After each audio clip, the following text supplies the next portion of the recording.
Hey guys, and welcome back to the only series that combines the lore of Magic the Gathering with the physical cards you can win. I'm Simon, and this is Saturday Night Stories.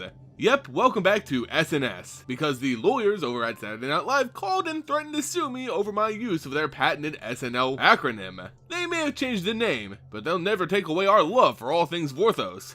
I kid, of course, but today is Saturday, which means a brand new story and another chance at a free card. So last week on the show, we started our adventure into Aether Revolt, with the Gatewatch coming to investigate the involvement of the Planeswalker Tezzeret in the affairs of Kaladesh and the Consulate. The Aetherborn socialite / life-draining vampire Yahini has recently joined their rebellious group of renegades, and offered our various heroes sanctuary in his lavish estate.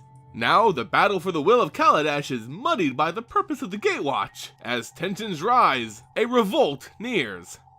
Our story begins with an uncharacteristically quiet Gideon Jorah, contemplating rather than barking orders to a jeering army. Kaladesh has been the topic of much inner turmoil for the stalwart leader. On one hand, he doesn't believe that the Gatewatch should become entrenched in the politics of every plane in the multiverse. On the other, one of their members, their friend, needed their help.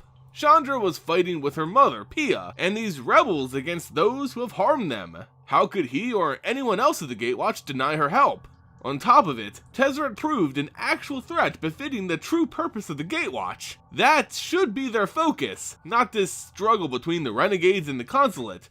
A small thopter lands near him. It flashes a coded message. Pia Nalar has news. He rejoins the others.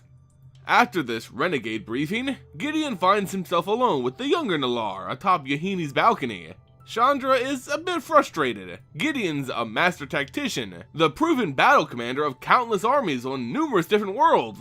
Yet, he didn't offer one word of advice to her mother as she tries to lead the renegades and plan their attacks. Gideon's reasoning cut through her like a knife. The Gatewatch aren't here to deal with the Consulate, to wage war on behalf of their renegades. Their mission is to determine Tezzeret's level of threat and neutralize that threat. The tone shifts. Gideon goes from commander to friend. He wants to help his friend find justice, to know her pain and shield her from it. But that doesn't mean they need to burn the whole world down.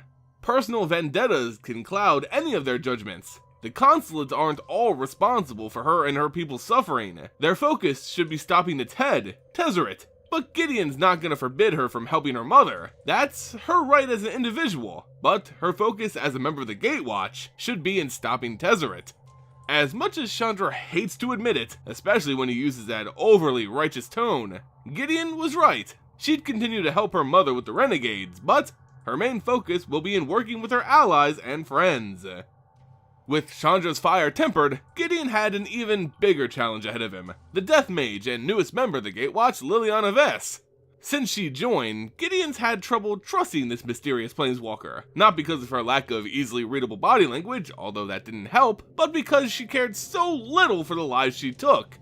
The Gatewatch was founded as a means to protect the people of the multiverse, but Liliana's first and last solution to every problem seemed to just kill everyone you're against. It was easy when they were fighting the monstrous Eldrazi, but here on Kaladesh, the Consulate is made up by people who have lives and families. Just because you're fighting against an idea doesn't give you the right to kill without discretion. Liliana didn't take too kindly to this lecture, which stemmed from a conflict she had earlier with a Consulate officer who stopped them. Gideon had told them to only resort to violence if it was completely necessary. This man of the Consulate recognized them, and would have surely reported their safe house. With their mind mage, Jace, out on a scouting report, what was she to do? Knock the man unconscious and hope he forgot everything? She did what she had to do. Both made valid arguments, but Gideon sensed something bubbling just under Liliana's skin, something brought forth whenever they talked about this Tezzeret person.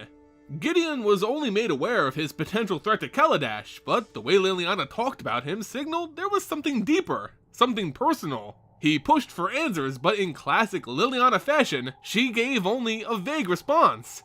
He hurt something important to me, destroyed something that was mine. Keep out of my way, and I will end him and this whole charade. Now, Gideon returns to the streets, but trouble's brewing. A Consulate officer has tracked him down and is now rushing towards him in a Consulate-issued charger. The vehicle is no different to Gideon than a rampaging Hydra on Theros, only this one's made of metal and a man's life is concealed inside. Staying true to his word and convictions, Gideon simply covers himself in a magical energy, the glow that's become so iconic to his fighting style, making himself immune to harm. The charger crashes into Gideon with such force that even with his shield up, pushes him back as his feet dig into the cobblestones. Gideon, however, remains unharmed, while the charger itself is left in a heaping pile of scrap. Still, Gideon took time to shield its driver from the shrapnel created by the accident, protecting even his opponent's life. The scared officer runs off. In that moment, a huge metal fist meets the side of Gideon, throwing him into the wall of a nearby building. This one stung a bit more, for his shield acted off instinct alone. Scary he didn't notice such a large golem standing right near him. The Consulate construct, standing 12 feet tall, glistened in the sun as steam and gears worked overtime preparing for combat. Just as Gideon pulls himself out of his own hole in the wall, another construct of similar design arrives and starts a match of Rock'em Sock'em robots. A young woman approaches Gideon and offers help. It's the planeswalker Saheeli Rai, who had joined the Renegades after her friend Rashmi and her teleportation device were kidnapped by Tezzeret. She's an accomplished quicksmith, able to make anything from mere scraps. This construct fighting the Consulate-issued golem was proof of that.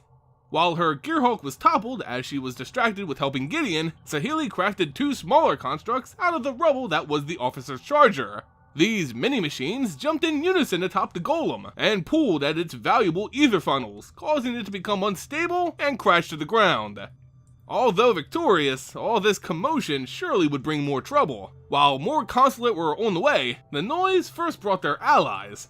Gideon and Saheeli were met by Liliana, Jace, Chandra, Pia, Nissa, Yahini, and their newest friend, the Leonin Ajani Goldmane. Together, they needed to formulate a plan, and quickly, one which would hold to their goal of tracking down and dealing with Tezzeret. Nissa and Yahini had good news. They had tracked the flow of ether to an ether reservoir, which was consuming much more power than normal. Saheeli agreed that Tezzeret was most likely holding Rashmi and the inventions there, building something which needed obscene amount of power to fuel.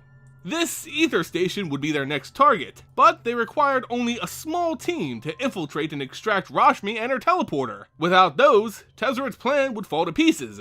Saheeli volunteered, and shockingly, so did Liliana Vess, vowing to go anywhere that Tezzeret was.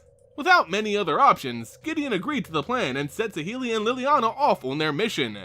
There still was one issue, however. The ether station would be heavily guarded. The rest needed to provide a distraction in order to peel off some security. Pia, the Renegade Prime, had a wonderful idea. Why not take one of the other ether hubs that have lost guards to this heightened security? The Renegades could use this ether to power a huge weapon she had been keeping under wraps. Plus, the loss of energy could disrupt whatever Tezzeret had planned to power. It was a win-win. Again, Gideon agreed. Pia and Chandra would go and rally the Renegades, while the rest carried out disruption missions, hit-and-run style of attacks to keep the Consulate guessing where their efforts truly lie. As the footsteps of approaching men grew louder, the Gatewatch dispersed into dark alleyways and sprawling rooftops to begin their assault on Tezzeret. And that, you guys, brings us to the end of this Saturday night story. So the Gatewatch and their allies are ready to move on Tezzeret despite not knowing fully what he plans to do. Of course, we know. Portals, Tezzeret, it must be Phyrexians. Just kidding with you, it's starting to look like Phyrexians on Kaladesh just won't be a thing. But whatever his grand scheme is, I'm sure it's world changing. Anyway, it's Saturday, which means a new card being given away to one of you, my lucky viewers. And this week, you can enter to win a copy of Saheeli Rai. To be eligible for this giveaway, all you have to do is be a subscriber to the channel and leave a comment on this video. At the end of the week, I'll select one at random and announce them at the end of next week's Saturday Night Story. Of course, last week, the channel was giving away a copy of Gonti, Lord of Luxury. The winner for that card is Alex Richmond. Congratulations! To claim your prize, all you have to do is reply to my message on YouTube or DM me on Twitter. Again, I just want to thank all of you for watching and enjoying the videos. If you want to support the series and the channel, make sure you hit that like button, share it with your friends, and follow me on social media. Find links to all those in the description below. You can also support me on Patreon, join the Vorthos army, and keep the story and flavor alive on YouTube. Either way, guys, thank you all so much for watching, and I'll see you next time!